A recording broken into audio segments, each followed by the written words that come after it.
This is KGW News at Sunrise. Good morning. Thanks for getting up with us on this Saturday morning. I'm Tim Gordon. This morning on Sunrise, COVID cases are steadily climbing locally, mirroring what we've seen across the country. We're hearing from doctors up in Clark County this weekend. Plus, City Council commissioned the independent report. So why aren't they satisfied with the review of the Portland Police Bureau? But before we get to all that, let's check in with Chris McGinnis on a rainy Saturday morning. Chris. It was a rainy Friday night. The rain beginning to taper off just a little bit, but that is not the end of the rain. I can tell you that. As we look offshore, you see more showers here forming along the South Washington and the North Oregon coast. Although the rain will probably be a little bit more intermittent through the day today, it will be with us through the day today. 52 last check at PDX where it is currently raining. Right now it's 52 in Hillsborough, 51 King City and Westland in the big picture across the state of Oregon. Nobody terribly cold this morning. You go across the eastern part of the state. John Day, Burns, Rome right now checking in with 41, 44 in Baker City. All right, the plan for today, occasional showers in our forecast. Not the steady soaking rain that we had overnight. We will have some dry time, maybe even a sunbreak or two, but again, keeping with the theme of our wet day, we will keep a shower or two in our forecast with daytime highs inching into the upper 50s. Tim, we're closing the books on the wettest April on record. Tomorrow is May 1st, and I can tell you this, at least for one day, the month of May for the first day looks very nice. More on that in a few seconds. A needed break. Thanks a lot, Chris. At new this morning, it's been a busy night for Portland police. 2 people are dead in the Palhurst-Gilbert neighborhood. Detectives believe this was a murder-suicide. Officers responded to a location along Southeast Woodward Street just after 2 a.m.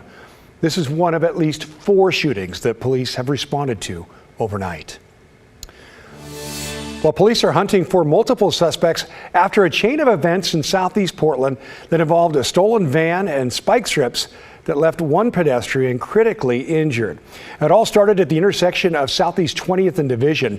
Police say a caller reported a stolen box truck van just before 5 p.m. Friday. Not long after, PPB located that van and put down spike strips in hopes of stopping the vehicle. To be clear, police say they did not go after the van with patrol cars. The driver of the stolen van kept going after those spike strips hit him before crashing into another car, as well as 2 pedestrians at the intersection of Southeast 26th and Pine Street. Those male pedestrians were taken to the hospital. One of them does have life-threatening injuries. The whole thing caught witnesses completely off guard. Concerning, a little disturbing as well, just since there are families in this area. We're right next to a school, so it's concerning. Now, police are searching for multiple suspects they say were inside that van, including the driver. No arrests were immediately made. Portland city leaders are criticizing the independent review they commissioned into racial and political bias within the Portland Police Bureau. You might recall they hired an outside group to take on some big questions, and now they've been left, they say, feeling disappointed and frustrated. Evan Watson took a look at the report and why council members say it fell flat. I'm not really sure what to make of this report. We've paid you for it. You've provided it. It doesn't meaningfully impact anything. And there's still, as I say, there's some good recommendations in here that I'll intend to continue to move forward on. But I don't think we really address the core issue. Last spring, Portland leaders asked the independent OIR group to investigate the community perception of racial bias, political bias, and a resistance to change within the Portland Police Bureau. Investigators said they found some disturbing incidents. Consideration that they were jokes, or to highlight a in custody death case and suggest by mimicking T-shirts that the conduct was tolerable and okay. So there was that undercurrent that was certainly identified. A Portland police officer's false identification of City Councilmember Joanne Hardesty as a hit-and-run suspect helped spark the review. What was striking to me in doing that investigation was that it wasn't just one individual that leaked information. It was actually 5 city employees that leaked information in various situations. But despite that information, Hardesty herself says she's frustrated with the results of the review. I am profoundly disappointed. This is not what I asked for, and it does not give us a roadmap moving forward. Mike Janacco with OIR Group says there's a community perception of racial and political bias within the Bureau. Portland, you have a problem. The community recognizes you have a problem, and the recommendations are intended to address the problem. But he said his team can't answer whether officer policies and actions are driven by these root causes or not. That's what left Mayor Wheeler wanting more in the wake of the false identification of Hardesty. And what do we need to do to change to prevent it from ever happening again? That was the genesis of this report.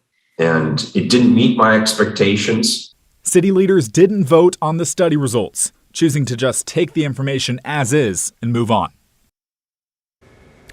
Among the 28 recommendations from that report, the idea that PPB should train officers on community-based programs that are not produced by law enforcement and should do more with the racial disparity data.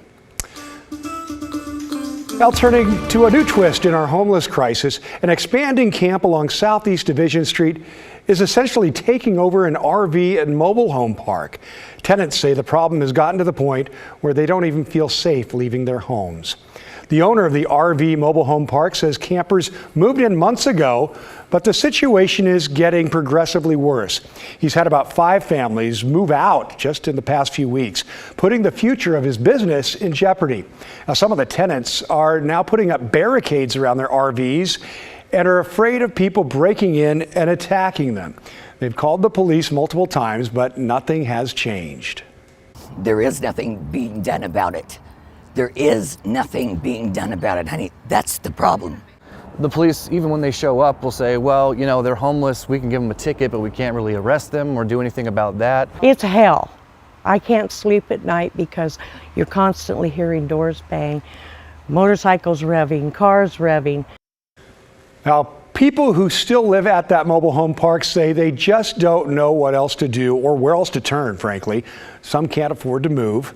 We reached out to the city, police, and fire departments about this issue. They've yet to get back to us on that. Well, let's turn to the pandemic now, and it looks like we might soon be back to bringing you daily case numbers. But let's not jump the gun. Here's a snapshot of Oregon with more than 1,400 new cases. Case counts are steadily rising, but you can see from this chart right here, they still remain relatively low at this end compared to the spikes that we saw earlier in the year at the other end. In Clark County over the past week, the average number of daily cases has doubled.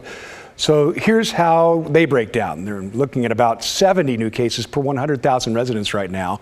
Hospitalizations are up too, with 98% of beds occupied and COVID patients making up 5.5% of those. Public health officials noting that while the numbers are nothing like we've seen in past waves, especially Omicron, they're still concerned. Maybe it's a little bit soon, at least from my perspective, to say, you know, the pandemic is over. We still are watching things really closely, and yeah, case rates are rising. Now, Dr. Krager says we have pretty strong immunity in the community, which should help keep what is starting to look like a surge in check. And experts widely agree one of the best precautions we can take is to get vaccinated, boosted, or reboosted if you qualify. Okay, electricity rates and bills are going up a little bit around the metro area. Portland General Electric customers are facing a rate increase, though it's not nearly as high as it could have been. PG had asked the Oregon Public Utility Commission to raise overall rates by $59 million annually. The PUC instead approved an increase of $10 million. Residential customers can expect their bills to go up about 3 to 4%, and that's starting next month. Well, a huge new hotel is coming to A Casino in Ridgefield. It's got something fun for everyone in the family. We're going to take you there for a look at the plans coming up. That's just in 3 minutes from now.